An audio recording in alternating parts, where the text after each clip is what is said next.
কবরে এবার ঘুমাও, তবে এমন ভাবে ঘুমাইবারে কানাউমাতিল আরুসি,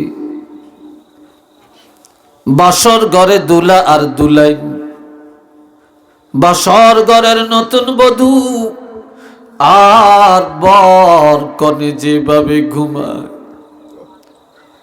তেমনি ভাবে তোমরা কবরে ঘুমাও। ওই দিন পর্যন্ত ঘুমাবে তোমাদের প্রিয়জন।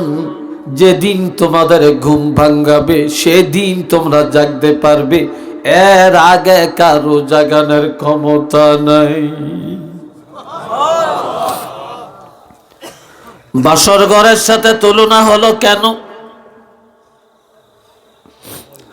যুবক যুবতীর বিবাহের পর বাসর ঘরে ঢুকায়া স্বামী স্ত্রী যখন ভিতরে সিটকারিটা মেরে দেয়, পৃথিবীর কারো ক্ষমতা নাই দরজা ভেঙ্গে সেখানে ঢুকবে। স্বামীর প্রিয়া হলো স্ত্রী, স্ত্রীর প্রিয়জন হলো স্বামী। তারা আনন্দ করতে করতে যখন একজন আর একজনের জড়াইয়া ধরে ঘুমাবে, প্রয়োজনে যখন বিবি স্বামীকে ধাক্কা দিবে স্বামীর ঘুম ভেঙ্গে যাবে, স্বামী যখন বিবিকে ধাক্কা দিবে বিবির ঘুম ভেঙ্গে যাবে। এই ছাড়া পৃথিবীর কারো ঘুম ভাঙ্গানের ক্ষমতা নাই রে। আর এই দুনিয়ায় ইমানদার আমলদার যারা, তারা হলো আল্লাহর প্রিয় বান্দা, আল্লাহ হলেন তাদের প্রিয় প্রভু। এই জন্য আল্লাহ ওই দিন পর্যন্ত তোমরা ঘুমাবে বাসর ঘরের মতো, যে তোমাদের প্রিয়জন আল্লাহ, ওই প্রিয়জন আল্লাহ যেদিন ডাক দিবে, অর্থাৎ কিয়ামতের সিংহায় যখন ফু দেওয়া হবে, সেদিনেই তোমরা ঘুম থেকে জাগবে।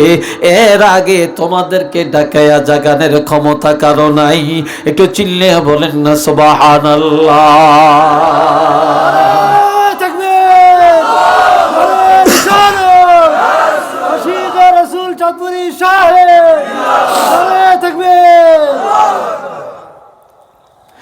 এবার সে বলবে না না, আমি কবরে ঘুমাবো না। কি করবা? সে বলবে আরজিউ ইলা আহলি,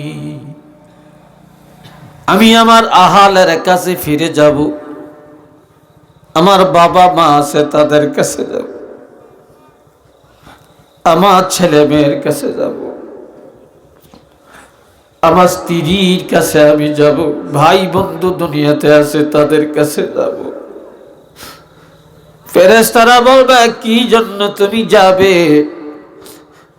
বলবে ফাউখবিরহুম, আমি সেখানে যায়া তাদেরকে সুসংবাদটা পৌঁছাইয়া দিব। আমি ঈমান নিয়ে আসার কারণে, নবীর প্রেম ভালোবাসা নিয়ে আসার কারণে, সুন্নত নিয়ে আসার কারণে, কবরের পরীক্ষায় পাশ করার কারণে আল্লাহ যে আমাকে এত নেয়ামত দিলেন, রহমত দিলেন, আমি মুক্তি পাইলাম, জান্নাত আমার নসিবে হয়ে গেল। এই সুসংবাদটা তাদেরকে জানিয়ে দিয়ে আসি, তারাও যেন আমার মতো আমল নিয়া ঈমান নিয়া কবরে এসে জান্নাতের মালিক হতে পারে।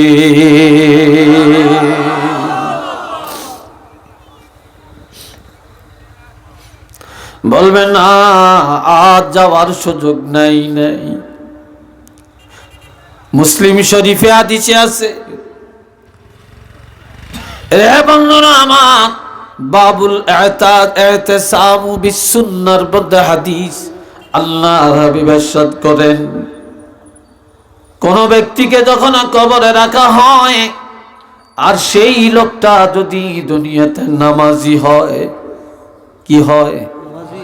তো জোরে বলেন, আরো জোরে বলেন। নামাজি হয়। জোয়ানেরা রে, হাতে পায়ে ধরে তোমাদের দুইটা পায়ে হাত দিয়া কইলাম রে, নামাজ ছাড়িও না, নামাজ ছাড়িও না। নামাজ ধরো, দেখবা তোমার মধ্যে আর বাদরামি থাকবে না, শয়তানি থাকবে না। নামাজ পড়ো, আর সুদের আড্ডা থাকবে না। ঘুষের আড্ডা থাকবে না, জিনার চিন্তা থাকবে না, তাসের চিন্তা থাকবে না, মদের চিন্তা থাকবে না, গাঁজার চিন্তা থাকবে না। নামাজ ধরো, দেখবা তুমি আর নাটকের চিন্তা করবা না। তুমি যখন নামাজের মতো নামাজি হয়ে যাইবা, দুনিয়া সব অন্যায় থেকে মুক্তি পাওয়া যাবে। এই নামাজ নিয়ে নামাজিরা যখন কবরে যাবে, আর ফেরেশতারা কবরে আসিয়া যখন তারা বসাবে, এই সময় লোকটা এমন ভাবে ফায়াজলিসু ইয়ামাসসুহু আইনাইহি, সে লোকটা বসবে এমন ভাবে দুইটা চোখ এইভাবে ডলতে ডলতে মুছতে মুছতে কবরে সে বসবে। একটা ঘুমের মানুষ হঠাৎ ঘুম থেকে জাগলে যেইভাবে সে কাঁচা ঘুমের মধ্যে যখন জাগে, তার কাছে যেমন লাই লাই ভাব লাগে, চোখ একবার খোলে আবার মারে, ঘুম ভাঙ্গে না, সেইভাবে ডুলে পড়িয়া যায়, আবার কাইতিয়া পড়ে, আবার ডুলিয়া পড়ে, ঠিক কবরের মধ্যে এভাবে উঠবে। আর এই সময় নজর করে দেখবে পশ্চিম আকাশটা দেখা যায়, পশ্চিম আকাশে সূর্যটা লাল হয়ে গেছে, আসরের নামাজের সময়টা চলে যাইতেছে। কবরে যখনই যাবেন তখনই দেখা যাবে পশ্চিম আকাশে সূর্য লাল হয়ে গেছে। আর এ সময় সে বলবে, ভাই তোমরা কারা, কেন জাগাইলা, তোমরা কারা, কি জন্য এখানে আসছো? আমি অনেকক্ষণ আগে ঘুমাইছি, কোন ফাঁকে আমার সময় চলে গেছে টের পাই না। আমি ঘুমিয়েছিলাম রে, আমি ঘুম থেকে জাগলাম, জীবনে কোনো দিন নামাজ ছাড়ি না। ওই দেখ সূর্য ডুবে যায়, নামাজের টাইম চলে যায়, একটু সময় দে, তোমরা দূরে সরে যাও, কোত্থেকে তোমরা আসছো, তোমরা সরে যাও, আমি এখনই ওযু করব, এখনই তাড়াতাড়ি আমি নামাজটা আদায় করব। তখন ফেরেশতারা মানকির আর নেকির দুইজন ফেরেশতা, তারা একজন আর একজনের দিকে তাকায়া হাসবে, বলে দেখছনি সে কি বলে, সে যে কবরে আসছে তার খবর নাই, তার যে মৃত্যু হয়ে গেছে তার খবর নাই, সে এখন নামাজ পড়ার জন্য আমাদের কাছে আবদার জানায়। এটা তো নামাজের জায়গা না, নামাজের জায়গা কবর না, নামাজের জায়গা আর নাই, এই দুনিয়াতেই আমলের জায়গা। এটাই দুনিয়ার জিন্দিগি জাহান্নাম কামাইয়ের জন্য, আর দুনিয়ার জিন্দিগিটাই হলো জান্নাত কামাইয়ের জন্য। কাজী এই লোকটা নামাজের জন্য বলে, আর আমার আল্লাহ বলেন, ফেরেশতা রে, আমার যেই বান্দা দুনিয়াতে নামাজ ছাড়ে না, কবরে আসার পরেও তোমাদের কাছে নামাজের আবদার করি, আমার এই বান্দার খবর তোমরা জানিয়ে লাও। কি জানবো গো আল্লাহ? আল্লাহ ডাক দিয়া বলবেন, আমার এই নামাজি বান্দার কবরের জিম্মাদার আমি আল্লাহ হয়ে গেলাম।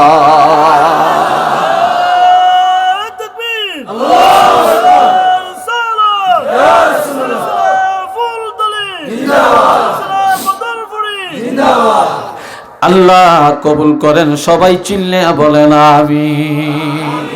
দরজাওয়ানি তওবা করদান শিওয়ায়ে পয়গম্বরি, দরজাওয়ানি তওবা করদান শিওয়ায়ে পয়গম্বরি, ওয়াক্ত ফিরি গুরগে জালেম মিশাওয়াদ ফরহেজগারি। অনেক যুবকরা বলে বুড়া হলে ইবাদত ধরব, বুড়া হলে দাঁড়ি রাখবো, বুড়া হলে টুপি মাথায় দিব, বুড়া হলে মসজিদে যাব, বুড়া হলে দরবেশ হয়ে যাব। আর কবি বলেন না না না না না, কয় জোয়ানকালের ইবাদত যারা করে তারা যেন পয়গম্বরী চরিত্র অর্জন করল। জোয়ানকালের তওবা, জোয়ানকালের আমল, এটা পয়গম্বরী আখলাক। আর বুড়া হলে বিড়াল ও দরবেশ হয়ে যায়। তাগড়া বিড়াল, বিড়াল বুড়া হইলে লাভ দিতে পারে না, খাপ দিতে পারে না, কই মাছ খাফে আনিয়া খাইতে পারে না। বুড়া হইলে বিড়াল দরবেশের মতো তাকে দৌড়াইতে পারে না, জোয়ান বিড়াল লাফ দিয়া খাপ দিয়া নিয়ে খেয়ে ফেলে, পেট পুড়িয়ে ফেলে।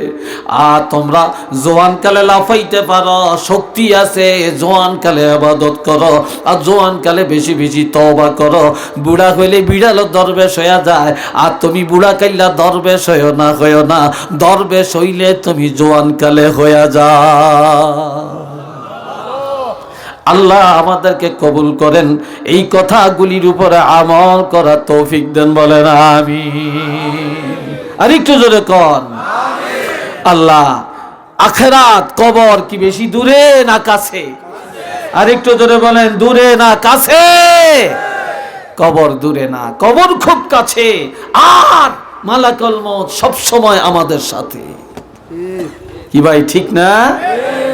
আমাদের সাথে না দূরে? আরো জোরে বলেন, সাথে না দূরে? রাজি আছেন? আল্লাহর কোরআন সব সময় কোরআন তেলাওয়াত করবেন। রাসূল বলছেন, তোমরা প্রতিদিন সকাল বিকাল আল্লাহর সাথে কথা বলো। মানে কি?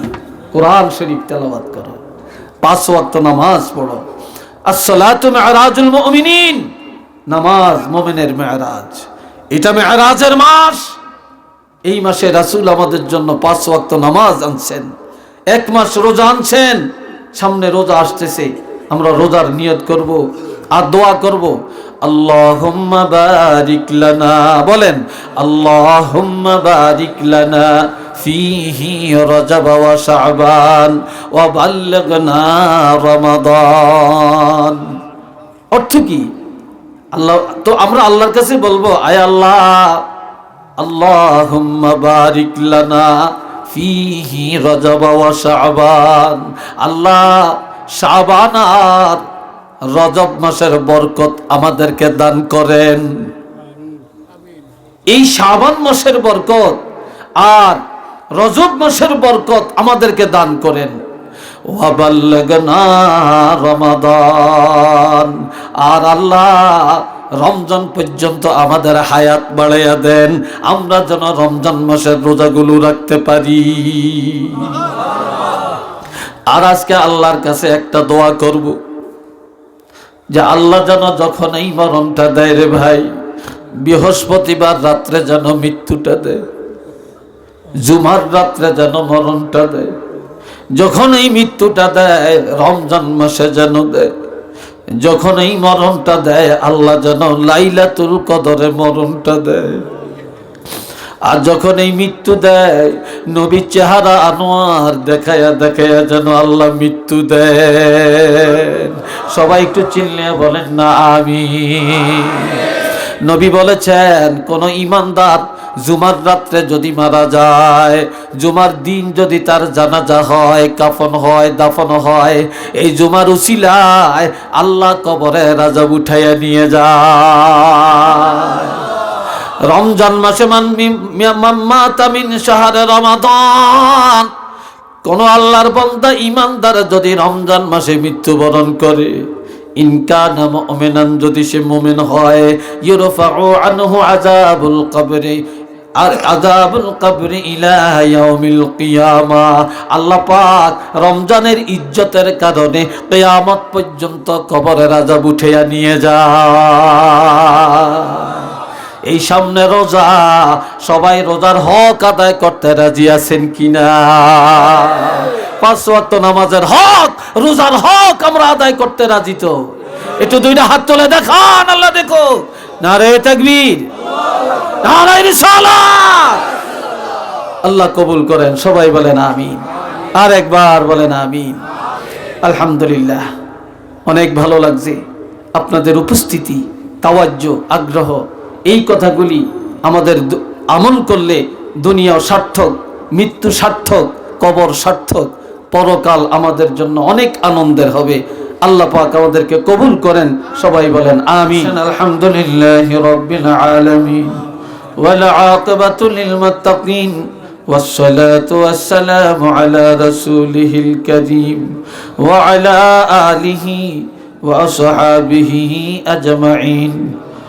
ربنا ظلمنا أنفسنا وإن لم تغفر لنا وترحمنا لنكون لأكونن من الخاسرين رب ارحمهما كما ربياني صغيرا রব্বুল আলামিন আমি বড় না খান্দা গুনাহগার আল্লাহ তারপরে মুসাফির আমার মতো পাপী গুনাহগার আর কেউ নেই এ মাহবুব উলামায়ে কেরাম আইমে মাসাজিদগণ হুফাজে কেরাম হুজ্জাজে কেরাম তুলাবায়ে আযম দাড়ি পাকনা মুরব্বি যুব সমাজকে নিয়ে ভিক্ষার হাত তোমার দরবারে তুলেছি মেহেরবানি করে কবুল করে নেন রব্বুল আলামিন যেই দিকে তাকাই গুনাহ ছাড়া ভালো কিছু দেখি না আল্লাহ ফরিয়াদ তোমার দরবারে এই মুহূর্তে আমাদের জিন্দেগির গুনাহগুলি মাফ করে দাও আমাদের বাবা মার গুনাহ মাফ করে দাও